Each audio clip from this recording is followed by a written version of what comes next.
വിശുദ്ധനാകും യോസേപ്പേ, പ്രാർത്ഥിക്കാൻ ഞങ്ങൾക്കായി നീതിമാനാകും താതാ, യേശുവിൻ സ്നേഹതാതാ, വിശുദ്ധനാകും യോസേപ്പേ, പ്രാർത്ഥിക്കാൻ ഞങ്ങൾക്കായി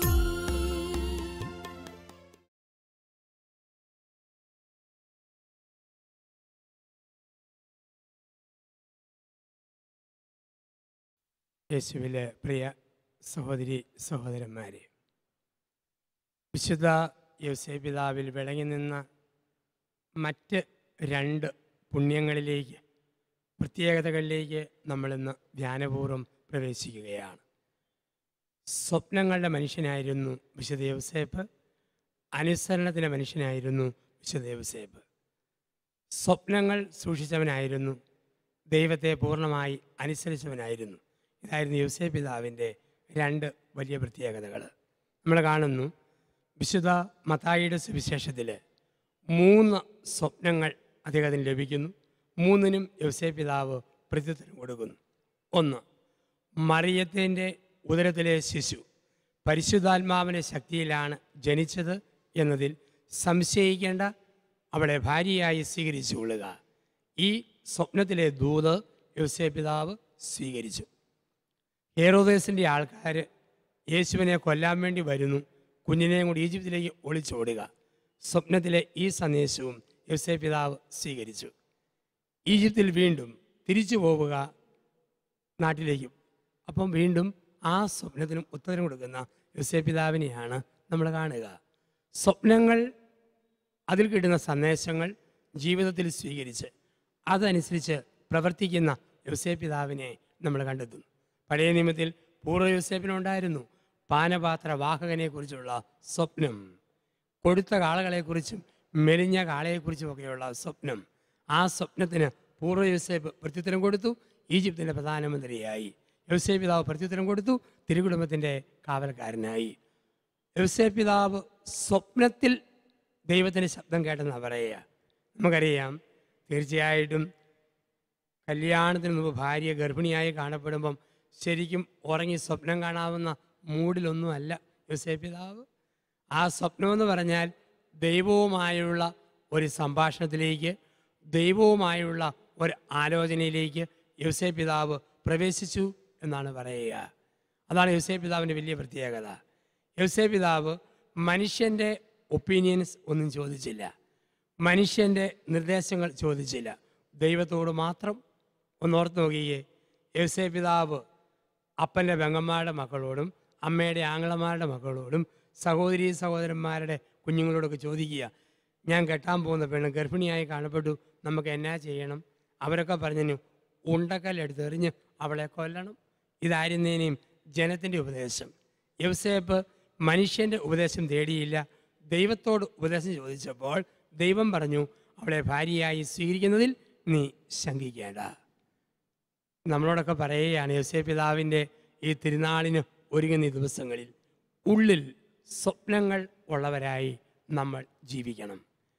ലോകത്ത് കൈപോയാൽ പ്രശ്നമില്ല, കാലുപോയാൽ പ്രശ്നമില്ല, കണ്ണുപോയാൽ പ്രശ്നമില്ല, പിടിച്ചു നിൽക്കാൻ പറ്റും. പക്ഷെ ഉള്ളിലെ സ്വപ്നം പോയോ പിന്നെ ജീവിതത്തിന് ഒരർത്ഥവും ഇല്ല, ആവേശവും ഇല്ല. സ്വപ്നം വേണം നമ്മുടെ ജീവിതത്തിൽ. ചില ആൾക്കാരെ കാണാം, 85-ാം വയസ്സിലും ഒരു നല്ല സ്വപ്നം. 85-ാം വയസ്സിലും പറയും, പറമ്പിൽ എങ്ങനെ തെങ്ങിൻ തൈ വെക്കണം, എങ്ങനെ തേങ്ങ ഉണ്ടാക്കാൻ പറ്റും, എങ്ങനെ ജാതി വെക്കാൻ പറ്റും, എങ്ങനെ റബ്ബർ നടാൻ പറ്റും, എങ്ങനെ എന്തെല്ലാം പറ്റും. 85-ാം വയസ്സിലും നല്ല സ്വപ്നം. ചില ആൾക്കാരുണ്ട്, വയസ്സ് 25 ആയിട്ടില്ല, സന്ധ്യമണി അടിക്കുമ്പോഴേ ഉറങ്ങാൻ തയ്യാറ്, പാ നെയ്യുന്ന തഴ കണ്ടാൽ മതി കൂർക്കം വലിച്ച് മയങ്ങുന്നവരുണ്ട്. സ്വപ്നം നഷ്ടപ്പെട്ടവർ. സ്വപ്നം നഷ്ടപ്പെട്ടവരോട് വർത്തമാനം പറയാം, ചേച്ചിയെ എവിടെ പോവുക? ആ എപ്പം വരും? ഓ ഏമ്പക്കം വിട്ട പോലെ, മറുപടിയേ ഇല്ല. സ്വപ്നം നഷ്ടപ്പെട്ട പെണ്ണുങ്ങളുടെ പെരയ്ക്കയും കണ്ടറിയാം, മേക്കൊന്നെല്ലാം വലിച്ചു വാരിയിട്ടിരിക്കും, ഒരു ചിട്ടയിലെ മെനയില്ല. സ്വപ്നം നഷ്ടപ്പെട്ട കുടുംബനാഥന്മാർ എഴുന്നേറ്റ് വന്ന് കട്ടിൽ കണ്ടാൽ ഈശോമിശിയുടെ കല്ലറ പോലെ ലുങ്കി പറിച്ച് കാൽക്കലും പുതപ്പി ഉരുട്ടി തലയിലും വെച്ചിട്ടുണ്ട്. ജീവിതത്തിൽ ഒരു ചിട്ട, ഒരു മെന, ഒരു വൃത്തി. ലോകചരിത്രത്തിൽ ആർക്കെല്ലാം സ്വപ്നം കൊണ്ടായിരുന്നു അവരെല്ലാം ലോകത്ത് വലിയവരായി മാറി. ഈജിപ്തിൽ അഹമോസ് രണ്ടാമൻ എന്ന ഫറവോന് ഒരു സ്വപ്നം. മരിച്ചു മൺമറഞ്ഞ പിതാവ് അഹമോസ് ഒന്നാമൻ്റെ ഒരു ശവകുടീരം ഒരു പ്രത്യേക രീതിയിലുണ്ടാകണം. സ്വപ്നത്തിൽ കണ്ടതുപോലെ ആ ഫറവോൻ പ്രവർത്തിച്ചു. അതാണ് ലോകത്തിലെ മഹാത്ഭുതങ്ങളിൽ ഒന്നായ ഈജിപ്തിലെ പിരമിഡ്. ഷാജഹാൻ ചക്രവർത്തിക്ക് ഒരു സ്വപ്നം. മരിച്ച് മൺമറഞ്ഞ പ്രാണപ്രേയസി മുംതാസിന് ഒരു ശാശ്വത സ്മാരകം മാർബിളിൽ പണിതണം. അതാണ് ആഗ്രയിലെ മറ്റൊരു മഹാത്ഭുതമായ താജ്മഹൽ. പൂർവ്വ യോസേഫിന് സ്വപ്നം, ഉത്തരം കൊടുത്തു. അദ്ദേഹം ഈജിപ്തിൻ്റെ പ്രധാനമന്ത്രിയായി. യോസേഫ് പിതാവിന് സ്വപ്നം, ഉത്തരം കൊടുത്തു. തിരുകുടുംബത്തിൻ്റെ കാവൽക്കാരനായി. പ്രിയപ്പെട്ടവരെ, നമ്മുടെയൊക്കെ ജീവിതത്തിൽ ഒരിക്കലും സ്വപ്നങ്ങൾ നഷ്ടപ്പെടരുത്. സ്വപ്നങ്ങൾ സൂക്ഷിക്കുക. അബ്ദുൽ കലാം കേരളത്തിൽ വന്ന് ചങ്ങനാശ്ശേരിയിൽ കോളേജ് കുട്ടികളുമായി സംഭാഷണം നടത്തിയപ്പോൾ പറഞ്ഞു, നിങ്ങൾക്കൊരു പക്ഷേ നക്ഷത്രങ്ങളിൽ എത്താൻ പറ്റുകയില്ല, പക്ഷേ നക്ഷത്രങ്ങളിൽ എത്തുന്നതിനെക്കുറിച്ച് നമ്മൾ സ്വപ്നം കാണണം. നക്ഷത്രങ്ങൾ എത്തുന്നതിനെക്കുറിച്ച് നമ്മൾ സ്വപ്നം കാണണം. ആകപ്പാടെ തകർന്ന് ഒടിഞ്ഞ ശരീരത്തോടെ കട്ടിലിൽ കിടന്നപ്പോൾ ഒരു യുവാവ് ഒരു സ്വപ്നം കണ്ടു. ഞാൻ ഇതിനെ അതിജീവിച്ച് പ്രശസ്തനായ സിനിമാ നടനാകും. അവനാണ് തമിഴിലെ ഇതിഹാസ നടനായ വിക്രം. ഒരു സ്വപ്നം, സ്വപ്നത്തിൽ നിന്ന് ഉരുത്തിരിഞ്ഞു വരുന്ന ജീവിതത്തിൻ്റെ നേട്ടം. നമുക്കൊക്കെ സ്വപ്നം വേണം. എത്ര തളർന്നുപോയ ശരീരം കൊണ്ടും ഒരു സ്വപ്നം. വെല്ലൂർ ഹോസ്പിറ്റലിലെ ജൂനിയർ ഡോക്ടറായ മേരി വർഗീസ് ജീവിതത്തിൽ വണ്ടി അപകടത്തിൽ അരയ്ക്ക് താഴത്തേക്ക് തളർന്നു കിടന്നു. കട്ടിലിൽ കിടന്നു തമ്പുരാനോട് പ്രാർത്ഥിച്ചു. ശക്തി വീണ്ടെടുത്തു. ദൈവം അവരുടെ ജീവിതത്തിൽ ഒരു സ്വപ്നം കൊടുത്തു. കറങ്ങുന്ന ചക്രക്കസേരയിലിരുന്ന് സങ്കീർണങ്ങളായ ശസ്ത്രക്രിയകൾ ഡോക്ടർ മേരി വർഗീസ് നടത്തി. ലോകപ്രശസ്ത അവാർഡുകൾ വെല്ലൂർ ഹോസ്പിറ്റലിലേക്ക് ഡോക്ടർ മേരി വർഗീസ് കൊണ്ടുവരുന്നു. ചന്ദ്രനിൽ കാലുകുത്തിയ മനുഷ്യന കേണൽ ജെയിംസ് ഇർവിൻ. ഡൽഹിയിൽ അദ്ദേഹം ഒരു മീറ്റിങ്ങിൽ പങ്കെടുക്കുന്ന അവസരത്തിൽ പറഞ്ഞു, ഞാൻ എൻ്റെ കുഞ്ഞുനാളിൽ ആഗ്രഹിച്ചു വിമാനം പറപ്പിക്കുന്ന ആളാകാൻ ഞാൻ ഒത്തിരി ആഗ്രഹിച്ചു. പക്ഷെ എനിക്കതിന് പറ്റുകയില്ല എന്ന് ആൾക്കാർ പറഞ്ഞു. പക്ഷേ ഞാൻ പരിശ്രമിച്ച് ഇത് പറപ്പിക്കുന്ന ആളായി. പർവ്വത മുകളിലൂടെ വിമാനം പറപ്പിച്ച് നടക്കുമ്പോൾ ഒരിക്കൽ വിമാനം തകർന്ന് വീണ് ദേഹം ഒടിഞ്ഞു നുറുങ്ങി തളർന്നു കിടന്നു. അതോടെ എൻ്റെ സകല പ്രതീക്ഷകളും സ്തംഭിച്ചു. ഇനി എന്നെക്കൊണ്ട് ഒന്നിനും കൊള്ളുകയില്ല എന്ന് ആൾക്കാർ പറഞ്ഞു. അവിടെ കിടന്ന് ഞാൻ വീണ്ടും സ്വപ്നങ്ങൾ മെനഞ്ഞു. കുഞ്ഞുനാളിൽ ഞാൻ പറയുമായിരുന്നു, എനിക്ക് ചന്ദ്രനെ തൊടണം. അമ്മ പറയും, മോനെ കൊച്ചുപിള്ളേർ അങ്ങനത്തെയുള്ള ആഗ്രഹങ്ങളും സ്വപ്നങ്ങളും ഒന്നും കാണരുത്, പറ്റുകയില്ല. ദേഹം ഒടിഞ്ഞു നുറുങ്ങി കിടന്നപ്പോൾ ഓർത്തു, ചന്ദ്രനിൽ തൊടണമെന്നുള്ള സ്വപ്നം എനിക്ക് പൂർത്തിയാക്കാൻ പറ്റിയില്ലല്ലോ. അത് കഴിഞ്ഞു ആത്മധൈര്യം വീണ്ടെടുത്തു, ശക്തി വീണ്ടെടുത്തു. വീണ്ടും ഞാൻ വിമാനം പറപ്പിച്ച് തുടങ്ങി. അങ്ങനെ 1971 അമേരിക്കൻ ടീമിൽ ചന്ദ്രനിൽ കാലുകുത്തിയ ആളായി ഞാൻ മാറി. അവിടെ വെച്ച് എൻ്റെ ഉള്ളിൽ ഞാൻ പ്രാർത്ഥിച്ചു. 8-ാം സങ്കീർത്തനം 1 മുതൽ 6 വരെ. കർത്താവേ, നിന്റെ ചിന്തയിൽ വരാൻ മാത്രം മനുഷ്യനെന്ത് മേന്മയുണ്ട്. ദൈവദൂതന്മാരെക്കാൾ അല്പം മാത്രം താഴെയായി നീ മനുഷ്യനെ സൃഷ്ടിച്ചു. സൂര്യചന്ദ്രന്മാരെ അവൻ്റെ പാദത്തിന് കീഴിലാക്കി. നമുക്ക് സ്വപ്നങ്ങൾ വേണം. ഒരു പുതിയ നിയോഗം ഏറ്റെടുക്കുന്ന ഓരോരുത്തർക്കും ഉണ്ട് സ്വപ്നം. 10 വർഷങ്ങൾക്ക് മുമ്പ് ശാലോം TV ഈ ശുശ്രൂഷ ഏറ്റെടുത്തപ്പോൾ അതിൻ്റെ സംഘാടകർക്ക് ഒരു സ്വപ്നമുണ്ടായിരുന്നു. ലോകത്തിൻ്റെ എവാഞ്ചലൈസേഷൻ, സുവിശേഷവൽക്കരണം. ഒത്തൊരുമിച്ച് പ്രവർത്തിച്ചു. അത് പൂർണ്ണമായി അതിൻ്റെ ഫലപ്രാപ്തിയിൽ ഇന്ന് ദൈവം എത്തിച്ചുകൊണ്ടിരിക്കുന്നു. ഒരു വികാരിച്ചൻ പുത്തനായിട്ട് ഒരു പള്ളിയിൽ ചെല്ലുമ്പം അച്ഛൻ ഇടവകയെക്കുറിച്ച് ഒരു സ്വപ്നം വേണം. ധ്യാനിപ്പിക്കാൻ ഒരു ഇടവകയിലേക്ക് കടന്നു ചെല്ലുമ്പോൾ ഇടവക ജനത്തെക്കുറിച്ച് എനിക്കൊരു സ്വപ്നം വേണം. താലി കെട്ടുന്ന പുരുഷന് ഭാര്യയെക്കുറിച്ചൊരു സ്വപ്നം വേണം. പെടലി കുനിക്കുന്ന ഭാര്യയ്ക്ക് കെട്ടിയവനെക്കുറിച്ച് സ്വപ്നം വേണം. 2 പേർക്ക് ഒരുമിച്ച് നാളെ ജന്മമെടുക്കുന്ന കുടുംബത്തെക്കുറിച്ച് ഒരു സ്വപ്നം വേണം. രാഷ്ട്രീയ നേതാക്കന്മാർക്ക് സ്വപ്നം വേണം. ഓരോ സർക്കാരും നിരവധി വർഷങ്ങളിൽ ഭരിച്ചു കടന്നു പോകുമ്പോൾ എന്തെങ്കിലുമൊക്കെ നാടിനു വേണ്ടി ചെയ്യുന്നത് അത് നയിക്കുന്ന ആൾക്കാരുടെ സ്വപ്നത്തിൻ്റെ ഫലമാണ്. സ്വപ്ന പദ്ധതികൾ സാക്ഷാത്കരിക്കപ്പെടുന്നത് അങ്ങനെയാണ്. ഇവിടെയാണ് സ്വപ്നം കണ്ട യോസേഫ് പിതാവ് നമ്മളെയൊക്കെ വിളിക്കുന്നു. സ്വപ്നം കണ്ടു, അതിന് പ്രത്യുത്തരം കൊടുത്തു, പ്രവർത്തിച്ചു, വലിയ സ്ഥാനത്ത് എത്തിച്ചേർന്നു. നമ്മോടും പറയുന്നു, സ്വപ്നങ്ങൾ സൂക്ഷിക്കുക. എത്ര ചെറിയവരും എത്ര നിസ്സാരപ്പെട്ടവരും സ്വപ്നങ്ങൾ സൂക്ഷിക്കുക. സൂക്ഷിക്കുന്ന സ്വപ്നങ്ങൾക്ക് ആനുപാതികമായി പ്രവർത്തിക്കുക. ജീവിതത്തിൽ ഒരുപിടി സ്വപ്നം കാണാനുള്ള കൃപ നമ്മൾ സൂക്ഷിക്കുക. പഴയ നിയമത്തിൽ ജോയേൽ പ്രവചനത്തിൻ്റെ 2-ാം അധ്യായത്തിൽ പറയുന്നു, അവസാന നാളുകളിൽ സകല ദാസന്മാരുടെ മേലും ദാസിമാരുടെ മേലും എൻ്റെ ആത്മാവിനെ ഭക്ഷിക്കും. വൃദ്ധന്മാർ സ്വപ്നങ്ങൾ കാണും, യുവതി യുവാക്കന്മാർ പ്രവചിക്കും. എന്ന് പറഞ്ഞാൽ വാർദ്ധക്യമുള്ള മനസ്സുകൾക്ക്, മരവിച്ചു പോയ മനസ്സുകൾക്ക്, ആകപ്പാടെ ഉണങ്ങിപ്പോയ മനസ്സുകൾക്ക് പുതിയ സ്വപ്നങ്ങൾ മെനയുവാനുള്ള കഴിവ് ദൈവം കൊടുക്കുന്നു എന്നാണ് പറയുക. അപ്പോൾ സ്വപ്നങ്ങൾ കണ്ട, അതിന് പ്രത്യുത്തരം കൊടുത്ത, സ്വപ്നത്തിലെ നിർദ്ദേശങ്ങൾക്കനുസരിച്ച് പ്രവർത്തിച്ച യൗസേപ്പ് പിതാവിൻ്റെ ഈ തിരുനാളിന് ഒരുങ്ങുന്ന ഈ ദിവസങ്ങളിൽ നമ്മളോടും പറയുന്നു, ഉള്ളിൽ സ്വപ്നങ്ങൾ സൂക്ഷിക്കുക. നിരാശ പിടിച്ച മനസ്സുകളെ പിടിതു മാറ്റുക. സ്വപ്നങ്ങളുള്ള നന്മ സൂക്ഷിക്കുന്ന മനസ്സുകളായി നമ്മൾ ഓരോരുത്തരും മാറുക. പ്രിയപ്പെട്ടവരെ, സ്വപ്നങ്ങൾ സൂക്ഷിക്കുന്ന യൗസേപ്പ് പിതാവിൻ്റെ ഒരു പ്രത്യേകതയായിരുന്നു അനുസരിക്കുന്ന മനുഷ്യൻ. സ്വപ്നങ്ങളുടെ മനുഷ്യൻ, ഒപ്പം അനുസരിക്കുന്ന മനുഷ്യൻ. സ്വപ്നങ്ങളെ മാത്രമല്ല, ജീവിതത്തിൽ ദൈവം കൊടുത്തതിനെയൊക്കെ യൗസേപ്പ് പിതാവ് പൂർണ്ണമായി അനുസരിച്ചു. യൗസേപ്പ് പിതാവ് എന്താ അനുസരിക്കാതിരുന്നത് എന്താ? എന്തെല്ലാം ദൈവം പറഞ്ഞു ആ നിമിഷം അതുപോലെ അനുസരിച്ചു. നീ കെട്ടാൻ പോകുന്ന മറിയം പരിശുദ്ധാത്മാവിനാൽ ഗർഭിണിയാണ്, ശങ്കിക്കേണ്ട, സ്വീകരിച്ചു. ആ നിമിഷം ദൈവത്തെ യൗസേപ്പ് അനുസരിച്ചു. കുഞ്ഞിനെ കൊല്ലാൻ ഹെരോദേസ് വരുന്നു, രക്ഷപ്പെട്ട് ഓടിക്കൊള്ളുക. ആ നിമിഷം അനുസരിച്ചു, അതുപോലെ പ്രവർത്തിച്ചു. വീണ്ടും പറഞ്ഞു, അവൻ്റെ കാലം കഴിഞ്ഞു, ഇനി പേടിക്കാനൊന്ന് തിരിച്ചു പോകൂ. അതും അനുസരിച്ചു.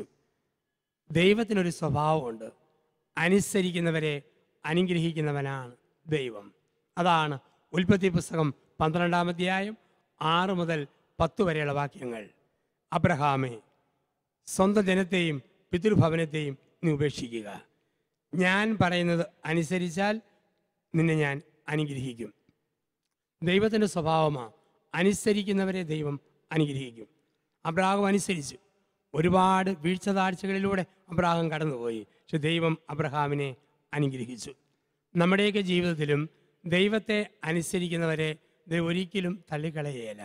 അതുകൊണ്ടാണ് പാപമൊഴികെ മറ്റെല്ലാ കാര്യങ്ങളിലും നമ്മളെ ആയി ബന്ധപ്പെട്ടവരെ അനുസരിക്കണം.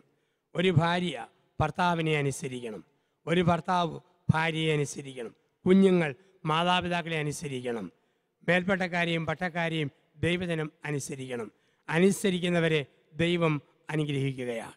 പ്രത്യേകിച്ച് മനസാക്ഷിയുടെ മന്ത്രങ്ങളെ മനുഷ്യൻ അനുസരിക്കണം. ഓരോ നിമിഷവും മനസാക്ഷിയുടെ മർമ്മരത്തിലൂടെ ദൈവം സംസാരിക്കും. ദൈവവചനം വായിക്കുമ്പോൾ ഒരു ദൂതായിട്ടായിരിക്കാം, ഒരു വചനപ്രഘോഷണത്തിലെ ഒരു സന്ദേശമായിട്ടായിരിക്കാം ദൈവം സംസാരിക്കുക. ആ ദൈവത്തെ നമ്മൾ അനുസരിക്കണം. ഇസ്രായേൽ മക്കൾ രൂപപ്പെട്ടതെങ്ങനെയാണ്? പുറപ്പെടാൻ പറഞ്ഞ പെസഹാട് രാത്രിയിൽ മോശയുടെ നേതൃത്വത്തിൽ അവർ പുറപ്പെട്ടു, അനുസരിച്ചു, ദൈവത്തെ അനുസരിച്ചു. മേഘം ചലിച്ചപ്പോൾ അവർ സഞ്ചരിച്ചു, മേഘം നിശ്ചലമായപ്പോൾ അവർ കൂടാരമിടിച്ചു. സംഖ്യാപുസ്തകത്തിൽ നമ്മൾ കാണും ദൈവ നടത്തിപ്പിനെ, ദൈവത്തിൻ്റെ വഴികളെ അനുസരിക്കുന്ന ഇസ്രായേൽ മക്കൾ. അപ്പോൾ അവിടെയെല്ലാം അനുസരിക്കുന്ന ഒരു സമൂഹത്തെയാണ് നമ്മൾ കാണുക. അപ്പം നമ്മുടെയൊക്കെ ജീവിതത്തിൽ അനുസരിച്ചോ, മാതാപിതാക്കളെ അനുസരിച്ചോ നന്മയിൽ വളരുന്ന മക്കളാവും. യേശുവിനെ കുറിച്ച് പറയുന്നു, അവൻ ജ്ഞാനത്തിലും പ്രായത്തിലും വിശുദ്ധിയിലും ദൈവത്തിൻ്റെയും മനുഷ്യനും തമ്മിൽ വളർന്നു വന്നു, മാതാപിതാക്കൾക്ക് വിധേയനായി അവൻ ജീവിച്ചു. അതുകൊണ്ടാണ് പറയുക, കൊച്ചുകുട്ടികളും മറ്റുമൊക്കെ യുവതി യുവാക്കന്മാരും കൊച്ചുകുട്ടികളും മാതാപിതാക്കൾ പറയുന്നത് പൂർണ്ണമായി അനുസരിക്കണം. ഒരു 19 വയസ്സുണ്ട്, മുറിക്കാത്ത മുടി, ചെറിയ താടിമീശ ഒക്കെ വെച്ച് തുടങ്ങിയിരിക്കുന്നു. അപ്പനോട് പറഞ്ഞു, അപ്പ എനിക്ക് അപ്പൻ ഒരു മോട്ടോർ സൈക്കിൾ മേടിച്ച് തരണം, ഒരു മോട്ടോർ സൈക്കിൾ. അപ്പം പറഞ്ഞു, മോനെ അതിനുള്ള പൈസയില്ല, ഒരു കാര്യം ചെയ്യേ, നീ കുറച്ച് കഷ്ടപ്പെട്ട് കുറേ പണം ഉണ്ടാക്കുകയാണെങ്കിൽ തീർച്ചയായിട്ടും അപ്പൻ മോട്ടോർ സൈക്കിൾ മേടിച്ച് തരാം. 3-1 ഒരു 15,000 രൂപ നീ ഉണ്ടാക്കി തരാമെങ്കിൽ ഞാൻ മോട്ടോർ സൈക്കിൾ മേടിച്ച് തരാം, നീ എന്നെ അനുസരിക്കണം. പറഞ്ഞു, ഓവ്. ക്ലാസ്സിലിപ്പം 10ാം സ്ഥാനത്താണല്ലോ, ഒരു 4ാം സ്ഥാനത്ത് എത്തണം എങ്കിൽ മോട്ടോർ സൈക്കിൾ മേടിച്ച് തരാം. സമ്മതിച്ചു. 3ാമത് പറഞ്ഞ്, നീ കുറ്റിമീശയും തലമുടിയും ഇങ്ങനെ വളർത്തുന്നുണ്ടല്ലോ, മുടിയും മുറിച്ച് മുഖവും ഷേവ് ചെയ്ത് ഒന്ന് വൃത്തിയാകണം. ഈ 3 കാര്യം നീ അനുസരിച്ചാൽ തീർച്ചയായിട്ടും നിനക്ക് ഞാൻ മോട്ടോർ സൈക്കിൾ മേടിച്ച് തരാം. അവൻ സമ്മതിച്ചു. അവൻ തട്ടുകടയിൽ പോയി യന്ത്രം മേടിച്ച് പുല്ല് വെട്ടിയൊക്കെ 6 മാസം കൊണ്ട് 15,000 രൂപ ഉണ്ടാക്കി അപ്പൻ്റെ കൊടുത്തു. അവൻ ക്ലാസ്സിൽ 4ാം സ്ഥാനത്ത് വന്നു. വണ്ടി കിട്ടാനുള്ള കൊതി. ഈ രണ്ട് കാര്യം അനുസരിച്ചു. അപ്പം പറഞ്ഞു, മോനെ നിന്റെ മുടിയൊന്ന് വെട്ടിച്ച് മുഖം കൂടെ ഷേവ് ചെയ്യണം, എങ്കിലേ ഞാൻ മേടിച്ചു തരുള്ളൂ. അവൻ പറഞ്ഞു, അപ്പ അതനുസരിക്കാൻ അപ്പൻ എന്നോട് പറയരുത്. ഈശോ മിശിഹായ്ക്ക് മീശയില്ലായിരുന്നു, സ്നാപയോഹന്നാന് ദീക്ഷയില്ലായിരുന്നു, പ്രവാചകന്മാർക്ക് മുടിയില്ലായിരുന്നു, സന്യാസിമാർക്ക് മുടിയില്ലായിരുന്നു പണ്ട്. അതുകൊണ്ട് ഇത് വെട്ടാൻ എന്നോട് പറയരുത്. അപ്പം പറഞ്ഞു, മോനെ അവരാരും മോട്ടോർ സൈക്കിളെ യാത്ര ചെയ്തിട്ടില്ല, അതുകൊണ്ട് നിനക്ക് വണ്ടി മേടിച്ചു തരാൻ ഞാൻ ആഗ്രഹിക്കുന്നുമില്ല. അപ്പം ചില കാര്യങ്ങൾ നമ്മുടെ അനുസരണം വളരെ പ്രധാനപ്പെട്ടതാണ്. കുടുംബത്തിൽ മക്കൾ മാതാപിതാക്കളെ അനുസരിക്കണം. സഭയിൽ മേൽപ്പട്ടക്കാരെയും പട്ടക്കാരെയും നമ്മൾ അനുസരിക്കണം. നമ്മളെക്കാൾ കൂടുതൽ അറിവുള്ളവരെ നമ്മൾ അനുസരിക്കണം. അനുസരിക്കുന്നവരെ അനുഗ്രഹിക്കുന്ന ദൈവം. പരിശുദ്ധ അമ്മയെ അനുസരിച്ചു.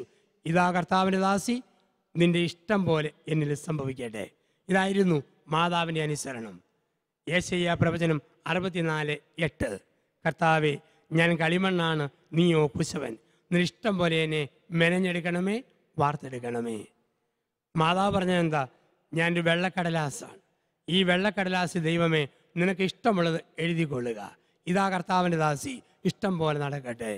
പ്രവാചകന്മാർ പറഞ്ഞത് എന്താ? സാമുവേൽ പറഞ്ഞു, ഇതാ ശ്രവിക്കുന്നു ദാസൻ, നിന്റെ ഇഷ്ടം പോലെ നടക്കട്ടെ. യോസേപ്പ് പിതാവും പറഞ്ഞു, നിന്റെ ഇഷ്ടം പോലെ നടക്കട്ടെ, ഞാനിതാ നിന്നെ അനുസരിക്കുന്നു.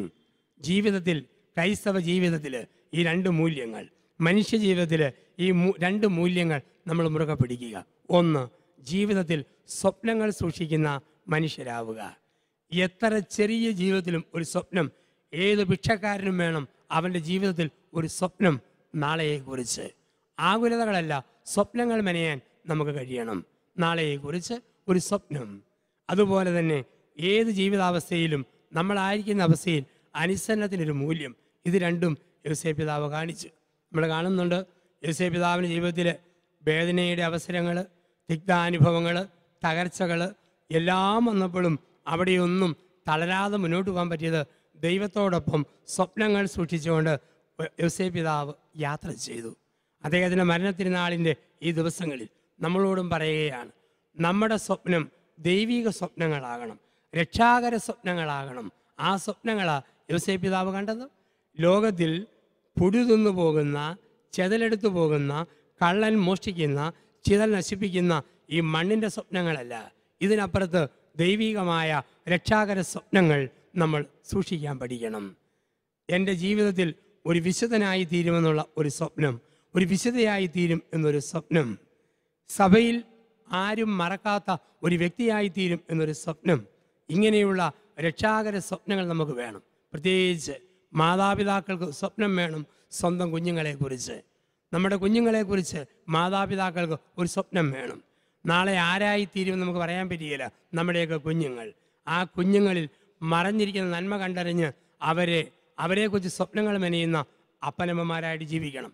ലെബനീസ് മിസ്റ്റിക്കായ ഖലീൽ ജിബ്രാൻ പറയുന്നുണ്ട്, മാതാപിതാക്കളെ, നിങ്ങളുടെ മക്കൾ നിങ്ങളുടെ സ്വന്തമല്ല. നിങ്ങളെന്ന വില്ലിൽ നിന്നും ദൈവമെന്ന വില്ലാളി കുലച്ചു വിട്ട അമ്പുകളാണ് നിങ്ങളുടെ മക്കൾ. വില്ലാളിയായ ദൈവം വില്ലുകളായ നിങ്ങളെയും അമ്പുകളായ മക്കളെയും ഒരുപോലെ സ്നേഹിക്കുന്നു. അപ്പം ആ കുഞ്ഞുങ്ങളെക്കുറിച്ച് പഠിപ്പിക്കുമ്പോൾ, നന്മ പറഞ്ഞു കൊടുക്കുമ്പോൾ ഒരു സ്വപ്നം, മതബോധന രംഗത്ത് അതുങ്ങളെ വളർത്തിയെടുക്കുമ്പോൾ ഒരു സ്വപ്നം. ഇപ്പം ജീവിതത്തിൽ ഈ ഒരു സ്വപ്നം നമ്മളെപ്പോഴും സൂക്ഷിക്കുക.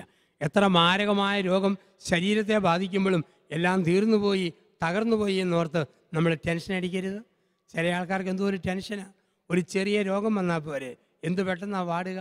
ഒന്ന് വേർത്താൽ മതി, പ്രഷറാണോ, ഞരമ്പ് തെറ്റിയാൽ മതി, അറ്റാക്കാണോ, ഊരിയിട്ട തുണിയിലൂടെ 2 ഉറുമ്പ് കയറി പോയാൽ മതി, ഷുഗറിൻ്റെ ആരംഭമാണോ, ഉറുമ്പ് കയറി പോകുന്നു. 10 ദിവസം നിർത്താതെ ചുമച്ചാൽ മതി, TB ആണെന്നാ തോന്നുന്നു, എന്തോ ഒരു ചുമയാണ്. ചില മനുഷ്യരെ കാണാൻ മേലെ വർക്കലയിൽ ഒരു തുരങ്കമുണ്ടെന്നും പറഞ്ഞ് വൈക്കം തൊട്ട് കുനിയുന്നവരുണ്ട്. അതിൻ്റെ ആവശ്യമില്ലല്ലോ, വന്നാൽ വരുന്നതിൻ്റെ ബാക്കി വരുന്നിടത്ത് വെച്ച്. ഇതാണ് പറയുക ജീവിതത്തിൽ സ്വപ്നം. ഈ സ്വപ്നമുള്ളവർ ദൈവത്തിൻ്റെ ശബ്ദത്തെ അനുസരിക്കും, മനസാക്ഷിയെ അനുസരിക്കും. അങ്ങനെ സ്വപ്നങ്ങളും അനുസരണവുമായിട്ട് മുമ്പോട്ട് പോയാൽ ദൈവം പറയും, അനുസരിക്കുന്നവരെ അനുഗ്രഹിക്കുന്ന ദൈവമാണ് ഞാൻ. എൻ്റെ ജീവിതത്തിൽ അനുസരിക്കുന്നവരെ അനുഗ്രഹിക്കുന്ന ദൈവം, ആ ദൈവത്തെയാണ് തിരുവചനം നമുക്ക് വിശുദ്ധ യൗസേപ്പിലൂടെ പരിചയപ്പെടുത്തി തരിക. പ്രിയപ്പെട്ടവരെ, യൗസേപ്പ് പിതാവിൻ്റെ ഈ തിരുനാളിൻ്റെ ദിവസങ്ങളിൽ നല്ലവനായ വിശുദ്ധ യൗസേപ്പിൽ തിളങ്ങി നിന്ന ഈ 2 സുവിശേഷ മൂല്യങ്ങൾ നമുക്ക് ഒന്ന് ഊതിക്കാച്ചിയെടുത്ത് ജീവിതത്തിൻ്റെ ഭാഗമാക്കി മാറ്റാം. ജീവിതത്തിൽ എവിടെയെങ്കിലും നിരാശ വന്നു, ആ നിരാശയെ തുടച്ചു നീക്കുക. പ്രത്യാശ ഉള്ളിൽ സൂക്ഷിക്കുക. കെട്ടിയവനോട് ഒരുപാട് പ്രാർത്ഥിച്ചു, കൂടി തീരുന്നില്ല. ഇത് പോക്ക് കേസ് ഓർത്തേക്കല്ലേ. ഇനിയും സ്വപ്നങ്ങൾ ഭർത്താവിനെ കുറിച്ച് സൂക്ഷിക്കണം. ഭാര്യ ഒട്ടും അനുസരിക്കുന്നില്ല, ധിക്കാരി, പുകഞ്ഞ കൊള്ളി പുറത്ത് തള്ളിക്കളയുകയല്ല, അവളെക്കുറിച്ച് സ്വപ്നങ്ങൾ സൂക്ഷിക്കണം. മക്കൾ ഉഴപ്പിപ്പോയി, ഇനി ഒരു രക്ഷയില്ല, ഓർക്കരുത്, ആ കുഞ്ഞുങ്ങളെക്കുറിച്ച് സ്വപ്നങ്ങൾ സൂക്ഷിക്കണം. അതുപോലെ തമ്പുരാൻ്റെ നല്ല പ്രചോദനങ്ങൾ, പരിശുദ്ധാത്മാവിൻ്റെ നല്ല പ്രചോദനങ്ങൾ, അതനുസരിച്ച് മുമ്പോട്ട് പോവുക. അനുസരിച്ച യോസേഫിനെ പോലെ, സ്വപ്നങ്ങൾ സൂക്ഷിച്ച യോസേഫിനെ പോലെ നമ്മുടെ ജീവിതത്തെയും ബലപ്പെടുത്തുവാൻ, ക്രിസ്തു കേന്ദ്രീകൃതമായി നയിക്കുവാൻ ദൈവം നമ്മളെ വിളിക്കുന്നു. ആ കൃപയ്ക്കായി നമുക്ക് പ്രാർത്ഥിക്കാം. നല്ലവനും കരുണാവാരിധിയുമായ ദൈവമേ, ഞങ്ങളുടെ മരവിച്ച മനസ്സുകൾക്ക് പുതുജീവൻ തരണമേ. പ്രതീക്ഷ നഷ്ടപ്പെട്ട ഹൃദയങ്ങളെ ഒന്നുകൂടി ജ്വലിപ്പിക്കണമേ. പച്ചവെള്ളം പോലെ മരവിച്ചു പോയതിന് പുതുവീഞ്ഞിൻ്റെ വീര്യം നൽകി അവിടുന്ന് അനുഗ്രഹിക്കണമേ. ദൈവത്തിൻ്റെ പ്രമാണങ്ങളെയും ദൈവവചനത്തെയും ആത്മാർത്ഥമായി അനുസരിക്കുവാനും അനുസരണം വഴി ജീവിതയാത്ര പൂർത്തിയാക്കുവാനും ഞങ്ങളെ ഓരോരുത്തരെയും ശക്തിപ്പെടുത്തണമേ. വിശുദ്ധ യോസേഫിനെ പോലെ ദൈവത്തിൻ്റെ നിർദ്ദേശങ്ങൾ പൂർണ്ണമായി അനുസരിച്ച് ദൈവമഹത്വം ജീവിതത്തിൽ പ്രകടിപ്പിക്കുവാൻ ഞങ്ങളെ ശക്തരാക്കണമേ. നിത്യം പിതാവും പുത്രനും പരിശുദ്ധാത്മാവുമായ സർവേശ്വര എന്നേക്കും ആമേൻ.